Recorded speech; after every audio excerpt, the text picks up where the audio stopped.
Double or Nothing. For the first time ever, the show is out of Las Vegas and it's in Phoenix, Arizona. Now, personally, I actually had some interest in this show, unlike a couple of AEW pay-per-view events in the past. And if you're wondering why I didn't review the last two events, it's just a feeling of uninterest with regards to the main event scene, because I actually watched both shows. I wrote about both shows. I nearly uploaded about both shows, but I didn't bother with it. That said, Double or Nothing felt like the start of something different. But then again, I've heard this countless times with AEW throughout the last 2 years. This time, though, I think they managed to capture something that I haven't felt in about 2 years. So there's that. All right, with that said, let's get into it. Okay, the first match on the show is the Owen Hart's Tournament Final, the women's final. Mercedes Monet meets Jamie Hayter.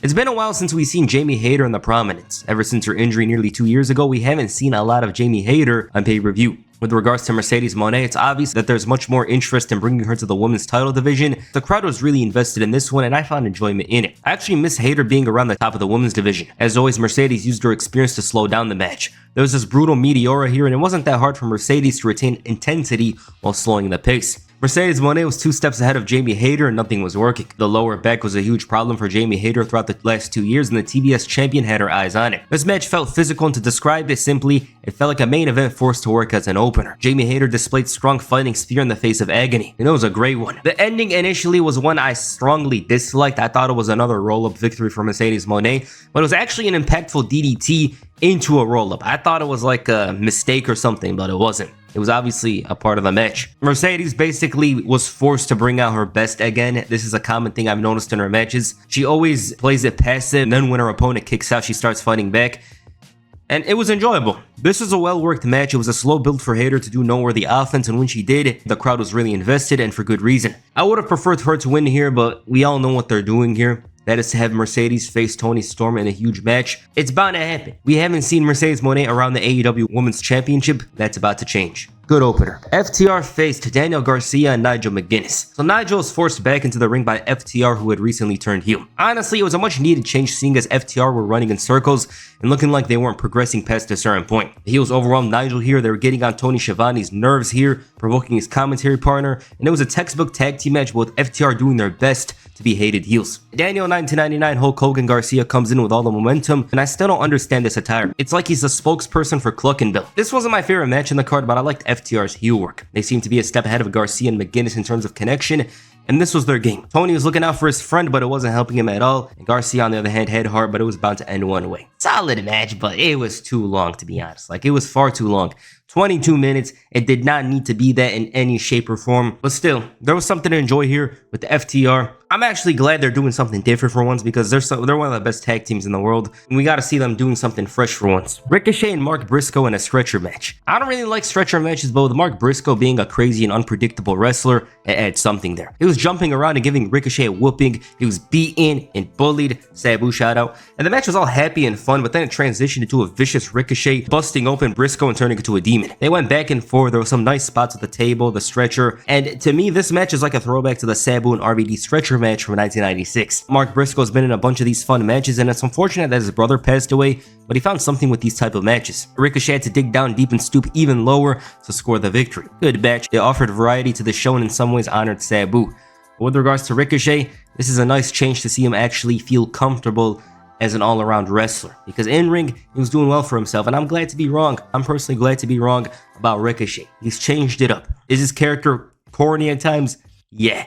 Is he annoying? Yeah, but he's not boring, and that's one thing I'm glad that's changed with him, because when he holds a microphone now, I'm not gonna go to sleep or think he's gonna say something generic. No, he's different now. Mark Briscoe, on the other hand, great performer. He showed it here. He made Ricochet look vicious, and he did good here. The Hurst Syndicate defend the AEW World Tag Team Championships against the Sons of Texas. Seeing this team of Sammy Guevara and Dustin Rhodes really feels like a throwback to the old AEW. I don't know how Guevara's future is gonna go, but I thought he did well here to make the Hurst Syndicate look strong. Dustin Rhodes still has it in him, and unlike the last pay-per-view defense of the Hurst Syndicate, this was much more competitive. MJF added to the story gives it more prominence and importance, seeing as he's one of the most successful wrestlers on the roster. He's got some tension with Lashley, seeing as he wanted to take a shortcut to victory, but it wasn't much. They just wanted to tease in and give some drama to this match. I thought this moment was almost awesome here, but they mistimed it, unfortunately. The Hurst Syndicate retained the titles. I don't really have much to say about this other than the fact that I do look forward to MJF and the Hurst Syndicate thing. I don't really know how it's gonna go. and I think that makes it interesting. Speedball Mike Bailey challenges Kazuchika Okada for the AEW Continental Championship. Speedball's been in AEW for a short time, and already he's becoming a notable name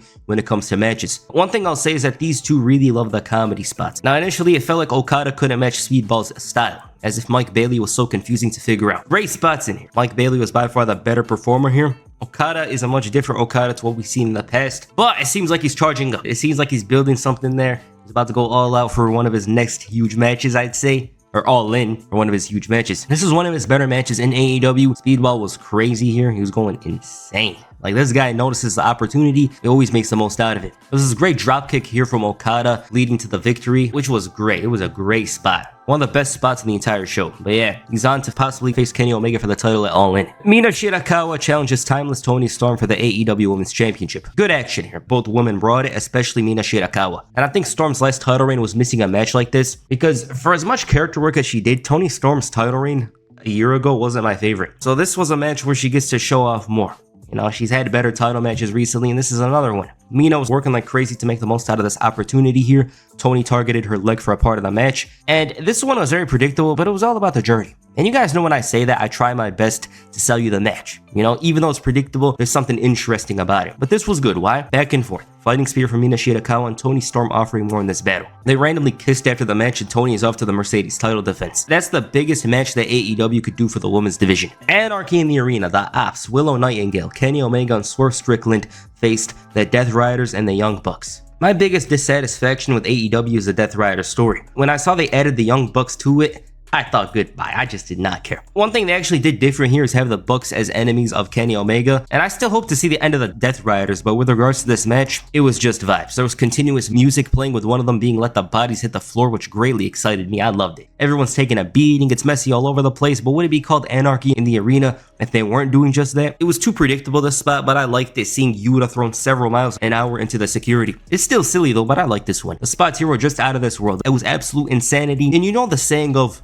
oh, it's hard to choose something here. You know, when someone asks you to choose one thing. You know, it's like, oh, it's hard. That works here. I like the moment Claudio broke the speakers and ended the music. The springboard by the Bucks through the table. And there's more, but I'm gonna get to them in a moment. The heels displayed a viciousness that forced the good guys to try and overpower. Like, it's one thing for the Death Riders to be evil, but it's another for the heroes of AEW to be pushed to that point. A staple gun was used as a minor spot here, tells you all you need to know. It was brutal. It was violent. It was wild. Willow Nightingale was a powerhouse at one point. There's so many spots in here. For one, it was crazy to see Mox hit Nightingale with a cutter. This pile driver, thumbtacks in Omega's mouth. But one thing I liked is how the hope was lost when Gabe Kidd came out. I was annoyed. I'm not gonna lie. I thought, oh, it was gonna be another Death Riders victory. But let's talk about it. Gabe Kidd came out. He's a hired gun for the Death Riders and somebody that has the same intentions as them. But then Mark Brisco respawned, and it opened way for the good guys and woman to come back into it. I figured they were saving the Death Riders, so the Young Bucks took the fall here, and they took it in a ridiculous way. This is one of the craziest matches I've ever watched. So much happening while that's so much being demonic and dangerous. The faces felt like AEW's Avengers near the end, solving their issues and ridding AEW of evil, although in this case, I wouldn't say they rid it completely. It does seem like the beginning of the end of the Death Riders though. Everyone looked good, especially Powerhouse Hobbs. I liked Claudio on Death Riders' side, but this was an insane match, and I'm not saying that lightly. Trios tag team match. Honestly, when it came down to it, I struggled to be invested in this match after what I saw because of what was to come. The action though was solid. You know, you could always rely on Takeshita, Fletcher, the Paragon, Josh Alexander, all these guys to have a reliable match, but I didn't really care much for it. It suits something on Dynamite. What happened after the match though was more notable. The heels won the match, Don Callis' family won, and with Forbidden Door coming up, there was some surprises. The ace Hiroshi Tanahashi, Tomohiro Ishii, and Brody King came to the rescue of Paragon. Tanahashi didn't look in the best shape, but that comes with age, but it's always good to see him. And the main event, Will Ospreay and Hangman Adam Page face off in the final of the Owen Hart Men's Tournament. One thing I love about this match is that you believe this is the most important match up to this point for both men. Ospreay needs the win to believe he could beat Moxley, and Hangman's 2-year journey back to the top hinges on this one. It almost feels like despair is on the corner for one of these men. I noticed the lights were dimmed a bit, and it was AEW trying their best to present this as one of the bigger matches in recent years. Hangman was very hard hitting here and gave Ospreay a strong reality check. They took it very slow, which was nice to see, and Ospreay didn't rely much on his athleticism. It was still there, but not as prevalent. They transitioned into it, and man, man, was this a very open match. We didn't know who would score the victory, and that adds to it because there's a thrill with this one. I went with Ospreay, but I like the pacing of this match a lot. I know it was long, but I feel these two deserved it the most along with the spot they were in. Will started working more as a heel as time went on, and he was starting to want this more, and his integrity was fading. Why did the table have to break here? Dumb inanimate object making things about himself. This is when the match kicked in. It was already good, but now they were going all out. The near falls, the finishers looked like they hurt, and it was bound to end with one move here, but which one was it gonna be? They even tried Omega and Swerve's moves at one point. Surprisingly to me, it was the buckshot lariat. Hangman Adam Page scored the win, and I wouldn't say it stunned me, but if you asked me that question of the result, I would have said Ospreay 4 times. But this was a great match. It was much slower to the usual AEW main events. Hangman definitely deserves this, and it's not some make-a-wish thing. His character is determined to fix his issues and reclaim his spot as the #1 guy in AEW. One of the best matches in both men's careers. That pacing really impressed me because he had solid chapters that were even and didn't feel rushed or time consuming. Did it go long? Yeah, but I thought it was very distinctive from other matches that Ospreay had recently, and they slowly really win. Yeah, I love this match. I thought it was great. Alright, that's Double or Nothing. It's good to see an AEW pay-per-view deliver like this one. I've watched the last few AEW pay-per-views. Just because I didn't upload doesn't mean I didn't watch them. I watched them. It's just certain reasons why I didn't feel like uploading them. I felt bored by some things that they did in the main event and all that. But this was a solid card top to bottom. Hell, it was a great card top to bottom. It's one of those AEW events that kind of remind you of that 2021-22 stretch they had where they used to throw everything out there and they used to go crazy. Yeah, the show's long and all that, but I had a good time. It was very enjoyable. Match of the night is Anarchy in the Arena for me. That was a wild match. Again, it might be one of those matches that doesn't appeal to you, but for me personally, it was my favorite of the night. And I'm someone that always likes normal matches over these extreme hardcore matches. So that tells you something. But yeah, I enjoyed this event. I want to know what you guys think in the comments down below. So yeah. Alright, what you guys think of Double or Nothing 2025? Please comment down below. And that's it for this video. Make sure you hit the Stormbreaker on the like button and perhaps the Death Rider on the subscribe button. Peace. I'm out.